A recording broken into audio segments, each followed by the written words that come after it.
Hey, Dr. Tara Vossenkemper here, and you are listening to the Culture Focus Practice podcast. Welcome back. Glad to see you here. You are, I almost said lucky enough, but I guess that's TBD. You are here with me in the third episode of my mini series regarding on the EOS Foundations for Group Practices. Here's the thing. This is an owner's room special. So the owner's room is a space where I don't teach you necessarily. I queue up a couple prompts and I just riff off of those prompts and questions. The focus for today is really about a different kind of leadership tension. So this is the one that might show up when your systems are strong and your team is solid and technically in a lot of ways things are good. But that pressure that you might feel, whether it's to keep growing or scaling or expanding, it just doesn't let up. And so it could be internal pressure, expectations, ambition, drive, et cetera. And also it could be external pressure. So market, industry, your bank account, financial pressure, et cetera. Whatever it is, regardless of what the pressure is, the reality is that being in a strong place, like feeling good about where you are, doesn't just automatically quiet the pressure that you are probably used to feeling or have felt at some point in your group practice ownership or leadership experience.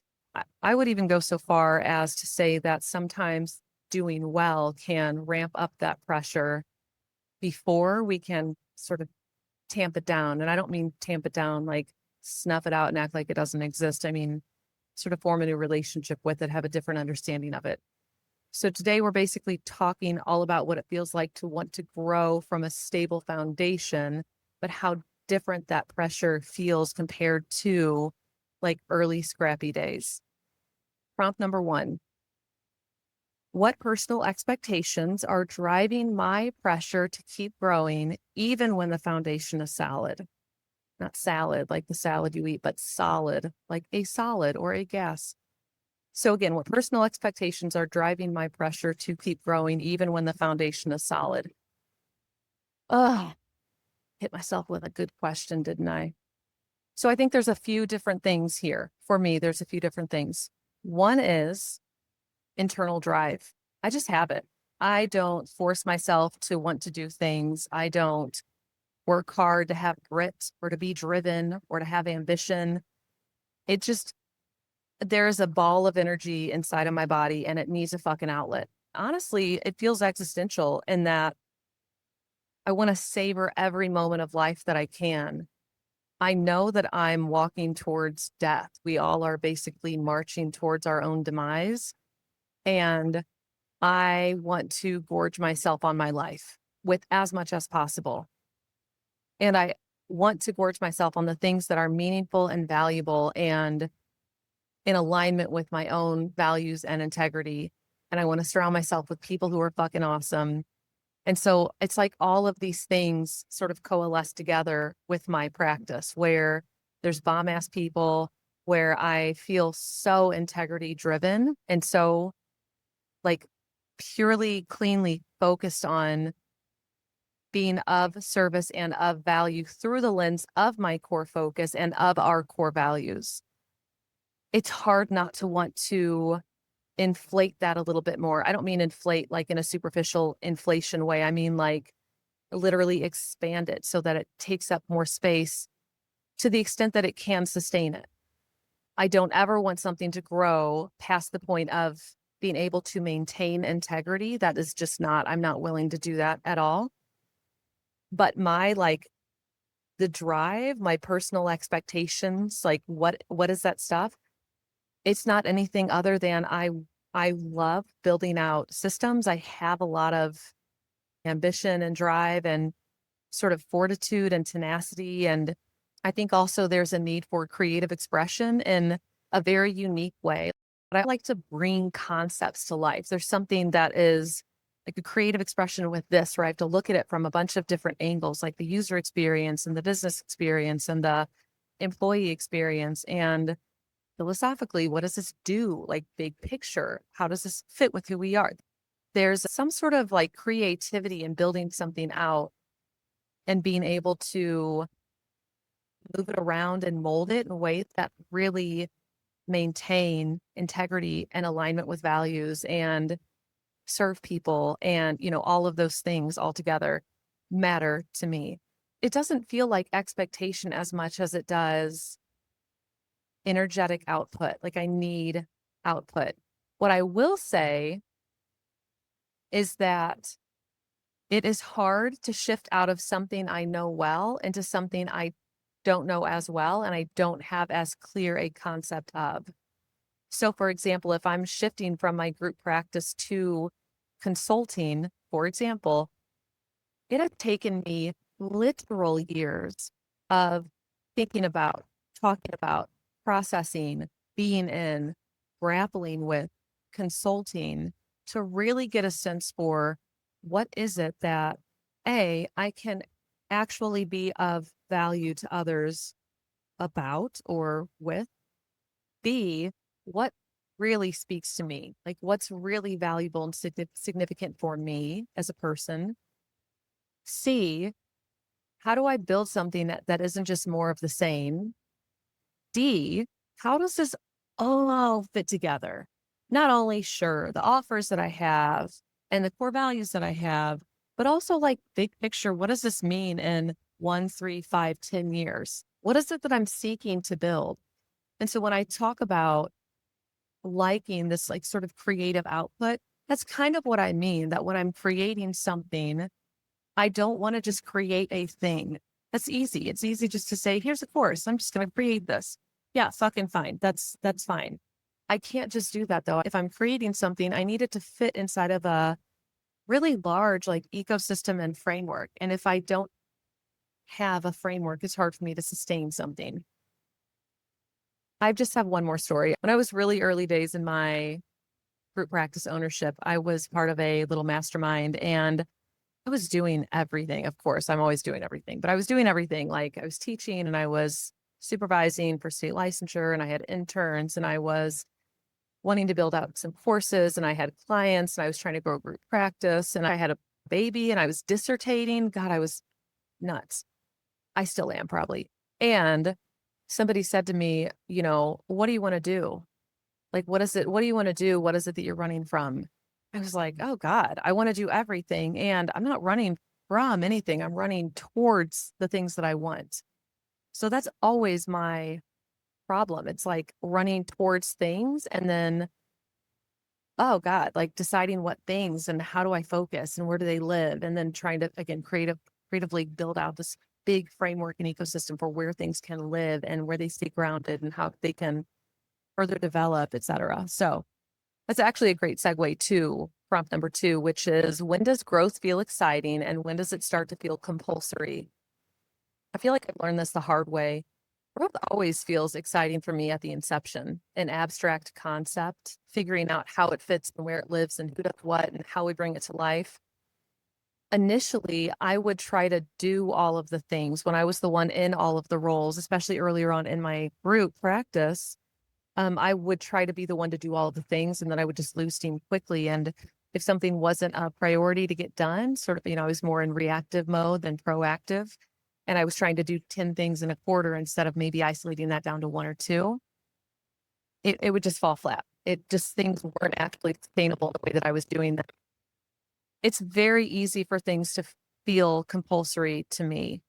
I think because I'm more of a Colby Quick Start. I'm more of a abstract visionary type. I like building out concepts and ideas.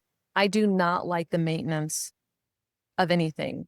So if I have to be the one that's consistently involved in the maintenance of a system, I'm so fucking over it. Just almost immediately. Like I feel like my insides are filled with cement, drying cement, just sludge. I can't move my body. I'm not excited. I don't want to do this. I just, that's how it feels. Just that noise. Don't care. Don't want anything to do with it. So for me, the compulsory piece is when I have to be involved in the maintenance of something. So I fucking hate it. The exciting piece is the creation of things and even the troubleshooting, the initial phases of something. But the minute that it's stabilized and then there needs to be routine maintenance for it, I'm out. I'm out now. I used to not be out because maybe because I didn't know that about myself to the extent that I know it now, but also because I didn't have the right people in place based on size, but also just based on knowledge about accountability charts and, organizational structure, so to speak. At this point, I know everybody knows around me. My leadership team knows. I know I can't be involved in ongoing maintenance of stuff because I will drop the ball. I just have zero interest in doing it. And it's not where my strength is. I don't do it well. I forget shit. I'm uninterested. It does not work well. So some of you might be listening and thinking, I can't believe Tara, like she doesn't even stay involved in her routine maintenance. I had a colleague question something related to how I ran my business once with regard to, I think it was billing. They said something about they want to be involved in all aspects of billing. And I was like, ugh. And it kind of felt shamey the way that they brought it up. And my response was, one, I don't want to be involved in all aspects of billing. Two, I'm not a biller. My biller knows how to call all the insurance places and handle them. She knows what to ask. She knows the language to use. She understands all of the ins and outs of the coding and the, specialization types and the add-on codes. She knows so much more than I ever want to know about billing. Why would I even venture down that path when I'm not good at routine, detailed maintenance of things, and my time is best served visioning? My time is literally most valuable when I'm in my own, like, I don't like the language genius, but like zone of genius, so to speak. I'm good at this stuff. Let me be here, which serves the practice big picture. So it's a little bit of a tangent related to growth feeling exciting and versus when it starts to feel compulsory. But my short answer is exciting in conception, getting it going, working through initial issues, compulsory and maintenance. Ugh, always. Let's continue this, shall we? This is prompt number 3. If nothing changed for the next 6 to 12 months, would I actually be unhappy or just uncomfortable? That's a really interesting question. I would be dissatisfied. I don't think I would be unhappy. And I don't necessarily think I would be uncomfortable. I think I would feel dissatisfied. The goal for the business is not to remain the same. And so if we're not doing anything different, if nothing changes in 6 to 12 months, to me, that's problematic. One, I would feel dissatisfied about nothing changing. It just feels kind of stagnant. Two, the entire business is set up in such a way that we are consistently evolving and growing and working through issues. So for me, that would point to a major fucking problem in how things are being run. That's what it would really mean. I would feel dissatisfied and I would really be concerned that there were significant issues happening. I wouldn't be concerned. I would be sure that there were significant issues happening, that nothing is getting done. That's a big problem. So not unhappy, not uncomfortable, dissatisfied, and concerned about the health of the practice based on shit not getting done that should be. The 3 questions and prompts I just asked were way more internal facing. These next 3 are going to be more external facing, meaning external pressures, coming in. So question 4 is our first external pressure prompt. And it is, in what ways have financial realities like cash flow, profitability, personal income created real or perceived urgency around growth? I mean, they always create urgency. Not, wait, hang on, let me think about that.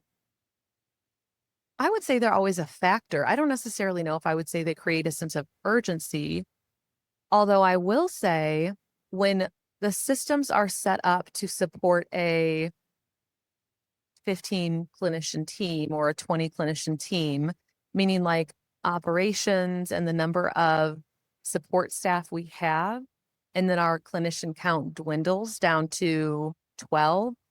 Yeah, there's absolutely a sense of urgency because your operating expenses and your admin expenses remain the same, but your revenue decreases, which means from a P&L perspective, a profit and loss statement perspective, the percentage of money being allocated to ops, operating expenses, admin, et cetera, increases, and it either dips into profitability in such a way that you are now bleeding, or It just decreases profitability to the extent that it's down to basically zero. For me, profitability is not about lining your pockets. It is about sustainability of the business. If your business isn't profitable, it's not sustainable. There are months where, especially if there's 3 pay periods in a month, we're definitely in the negative. Like there's no way we're going to sustain profitability in the 2 months out of the year where there are 3 pay periods. I pay biweekly for the record. That means all my other months need to be profitable in order to counter that negative and ensure that there is a sustainability for the practice. That money is probably going to go into cash reserve so that if something like COVID happens again, I'm set. I'm set for a little bit at least. I have horror stories of friends who have blown through a lot of money. Thank God they had cash reserves, or people who have had to take out business lines of credit in order to pay their people. That's no shade or judgment at anybody who's done that, because anybody who runs a small business knows that's absolutely a reality that a lot of people have to go through. But what I will say is profitability, cash flow, income, all of these things are part of the discussion with regard to growth. Even in our VTO, our Vision Traction Organizer, when we talk about a, 3-year picture and a 10-year target and a 1-year plan, profitability percentage is on those measurables, not just gross revenue, but also what's the profitability. Because you could have a, $5 million practice, and if your profit is 0.02%, well, what's the point? That's a huge gross revenue amount and a minuscule profit amount. So yeah, I think it's always the financial realities are a component of business. They should be considered and paid attention to. I don't think they should be the driving force for running a business or for making decisions, but they should be an equal factor when you're also looking at things like your vision and leaving out your values and the way that you want to see your practice grow. If you know you want to set gross revenue and a set profit percentage, that bleeds over into, okay, then what do operating expenses need to look like, and how many clinicians do we have at what full-time equivalent ratio? It helps you figure out what needs to be in place, so vision and finances, for me, they all tie together. So definitely real variables and factors. I would not necessarily say that they all relate to, or they all feed into a sense of urgency. Sometimes I might feel a sense of anxiety and a little bit of frantic energy around, fuck, we need to hire. And that's not an all the time thing. That's like when I'm looking at numbers, how are things shaking out thing. All right. Prompt number 5. What is the difference between healthy growth and forced growth for my practice? Super interesting. Healthy growth is organic. It's an organic evolution of what is. I always think about bamboo, where the roots of bamboo grow for, in some cases, I'm sure there's a variety of strains, but in some cases, the roots grow for years at a time before you even see bamboo break ground. And so I think about that with my own practice. What are the ways in which I can deepen my roots, even if we're not breaking ground in a really significant way yet? And what might that look like in 1, 3, 5, 10 years? What do we want this to look like? And along the way, what we're doing is we're assessing for whether or not things continue to fit. Are things in alignment with our focus? Are they in accordance with our core values? Do they make us excited in a sort of sustainable excitement way, not like a frenetic, exciting, let's do 1,000 things, not like that sort of way, but in a, holy shit, this would be a fucking awesome place in 3 years if it looked like this, if it felt like this, if we had these things in place. So I think healthy growth for me is really organic. Even if it's planned, it's an organic evolution, organic reflection of where we are and where we're headed. Forced growth would be you are gunning for one specific thing, and that's it. Regardless of, as you're going, you're not assessing how it feels or whether it fits or if you still feel in alignment with it. You're just going for it. Come hell or high water. That is forced growth for me. I've never been somebody who can do that. Mm-mm. I'm a person, I know that I need to be in something. So I would say I'm pretty experiential in that I need to be in an experience before I really have a sense for how I feel about it. But I also know that once I'm in an experience, I'm immediately, I think probably all of us were immediately sort of taking stock of how we feel, what we like, what we could change, what could evolve.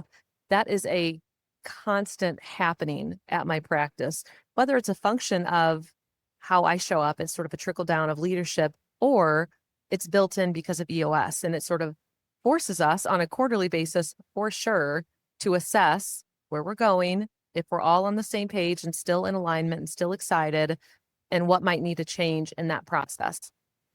Okay, question 6, last prompt/question. How do I give myself permission to grow intentionally without defaulting back to more, faster, bigger as the only metric of success? This might be a cop-out question. I don't think I can do anything without intention.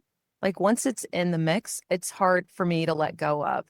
Even when I was in the very early stages of my practice, I remember a refrain that I would say to my team is that I want to be the best. I think I still say that. I want to be the best, period. I don't need to be the biggest. We don't need to grow the fastest. We don't need to do more for the sake of doing more. I want to be the best. I want to have a strong reputation, do high fucking quality work, have integrity, be in alignment with our values. And if we grow from there, which we have plans to grow, that's what I want, that thing. I don't like growth for the sake of growth. It has to be grounded and it has to come from it just has to come from a deeply rooted place. So that might be a cop out question because I think all of our growth is intentional. We are only ever seeking to grow intentionally. Even I'm thinking about some of the biannuals I've had and some of the conversations I've had with my team where, they voice concerns about, I don't want to grow. I don't want it to turn it into the last place I was. And I'll say, yeah, same. I'm not willing to disregard the culture for growth or disregard our values for growth for some fucking number. I don't give a fuck what that number is. I want to grow. Of course, we're seeking to hit these marks. And that doesn't mean we're just going to bring anybody on to hit the clinician count. That doesn't mean we're going to run a sort of a clinician mill of therapists in order to hit our revenue goals. Like we can be focused on growth with intention and not lose the focus on culture at the practice. I don't think I could ever do that. I wouldn't be here if that's the way that it started evolving. I would be gone. I think probably the takeaway, I really do think about growth as depth. I don't think about it as more necessarily. I think about it as depth of alignment, depth of clarity, depth of systems, depth of leadership, depth of accuracy with roles. I mean, I think that kind of ties in with leadership and clarity, depth of marketing, sort of the framework for marketing and how we go about doing this. If you are in a stable place and you still feel pressure, I think one thing I would say is, man, welcome to the club. Like, yeah, I do also still feel pressure. But the second thing I'll say is that might mean that it's time to redefine what growth really means to you. And what I'll add on to that is if you really want a place to explore meaningful growth, not just bigger, faster, stronger, but better, higher quality, more integrity, more alignment, more values oriented, more culture focused. All of that is done through the EOS Mastermind. This is where we're headed. So the waitlist is open right now at www.TaraVossenkemper.com. Hover over work with me. There's an EOS Mastermind. Join the waitlist. You'll get all the deets and dates coming up, and the doors close officially for the Mastermind on June 2nd. So we are talking about this a little bit early because I know that spots are going to fill it pretty fast. It's an incredible experience. I hope this was helpful in some way, that it spoke to you, that it resonated with you, and otherwise, thanks for being here. I appreciate it, and I will see you next time. See ya.